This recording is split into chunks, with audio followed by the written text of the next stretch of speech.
There are 5 stats that I believe every high school and college baseball coach should be tracking: first pitch strikes, early and ahead, swing percentage, strikeout rate, and walk rate. Let's dive in. The first stat is first pitch strikes. This is something that everyone is familiar with and is often used at the high school and college level. And for good reason. It's a very important stat that is a strong predictor of success as the at-bat continues. In 2023 at the Division I level, after a 1-0 count, so first pitch ball, the walk rate was 19.2%, the strikeout rate was 16.1%, the weighted on-base average was 407, and early and ahead numbers were 44.4%. So only 44% of the time they were inducing a ball in play on 3 pitches or less, or they were getting to an 0-2 or 1-2 count. After 0-1 counts, so after a first pitch strike, walk rate was 6.4%, strikeout rate 29.2%, WOBA of 301, and an early and ahead percentage of 84%. So I'm going to be diving into early and ahead in the next stat, but just to give you an idea, average is around 68 to 70% at the college level. So there's a really, really big difference there with early and ahead as well as all of these other stats. And this isn't surprising. It's more of just a reminder of how important those first pitch strikes are and to make sure that we're practicing with our pitchers, attacking the zone early, being the aggressor on the mound, and making sure we're throwing our high-end zone pitches for the first pitch. The next stat is early and ahead. This is probably my favorite stat out of all 5 just because it strongly correlates with so many good things. So first, let's define what early and ahead is. Early is any time a ball is put in play on 3 pitches or less except for a 2-0 count. So if the ball is put in play 0-0, 0-1, 1-1, or 1-0, you get credit for an early. It doesn't matter what the result is. It could be an out, it could be a hit, it could be literally anything that involves a ball being put in play, you get credit for an early. And ahead is anytime you get to an 0-2 or 1-2 count.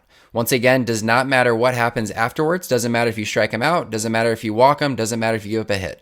If you get to an 0-2 or a 1-2 count, it counts as an ahead. Now, you can't get an early and an ahead in the same at-bat. You can only be rewarded for 1 per at-bat or per plate appearance. So let's just use an example of if you get to an 0-2 count and the ball's put in play. So technically, ball's put in play on 3 pitches or less, but it was an 0-2 count. So instead of getting credit for an early, it would give you credit for an ahead. Now to find out what your percentage is, you simply would just add all of the earlies with the aheads and then divide that by batters faced, and that's going to give you your percentage. In Division I baseball, the average early and ahead in 2023 was 68.9%, which honestly is a little low. The goal is to be at 70% or higher. At the major league level, average is around 72%, with the best of the best being at 75% or higher.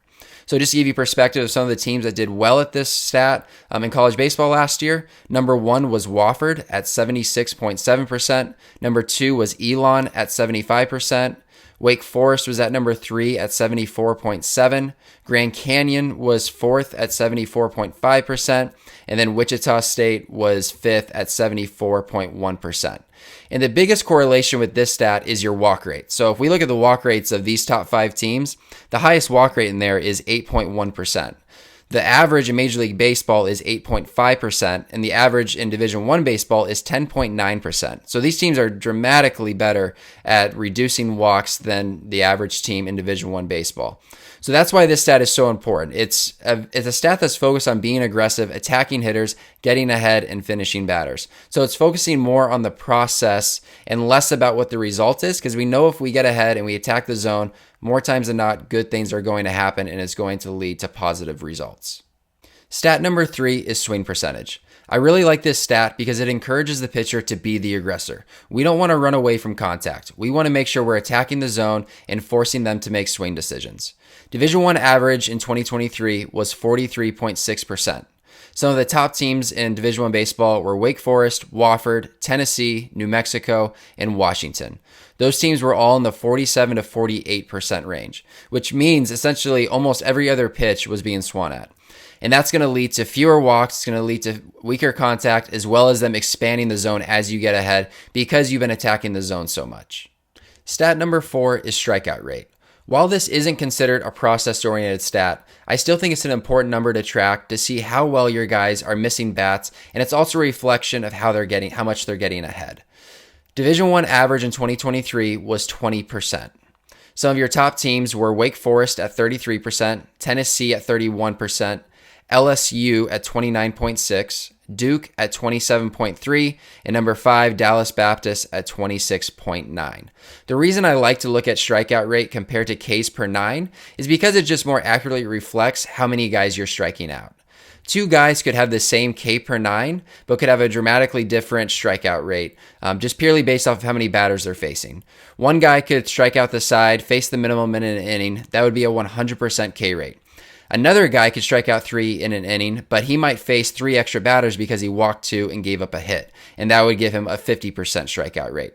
So you can see there can be a little bit of variance in the K per 9 and K rate. So that's just the reason I like to look at it. It's just a more accurate reflection of how often they're striking guys out. Stat number 5 is walk rate. Similar to strikeouts, I like to look at walk percentage compared to walks per 9, just because it more accurately depicts how few of guys you're walking or how many guys you are actually walking. Division I average in 2023 was 10.9%. Your best teams were also similar teams that were good in early and ahead in first pitch strikes. Wofford, Elon, New Mexico, Tennessee, and Wake Forest. All of those teams were 7.6% or lower, with Wofford being at 5.8% in that number 1 slot. And when you're walking fewer guys, it makes more sense that you're going to have a lower ERA. Your performance is going to be better because you're attacking the zone. Even if you have average stuff or even subpar stuff, as long as you're attacking the zone and minimizing walks, you're going to give yourself an opportunity to be successful.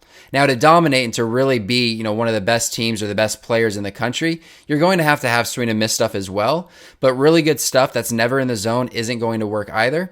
So this is a really good number, especially as a team, to focus on. If you're not walking a lot of guys, you're probably going to be winning a lot of games, or you're at least going to be in most of the games that you're playing. To recap, the 5 stats that you should be tracking as a team are first pitch strikes, early and ahead, swing percentage, strikeout rate, and walk rate.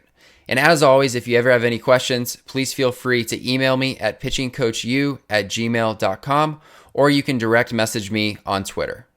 Whenever you are ready, there's 3 ways that I can help you. The first way is through my newsletter, The Monday Mound Visit. Every week, I send out actionable advice on pitching development. Option number 2 is remote training, where I build a program for you no matter where you live in the country and help you accomplish your goals on the mound. Option number 3 is in-person training in Scottsdale, Arizona. I have a TrackMan and an Edgertronic camera, so we're really able to get into the weeds of pitching development.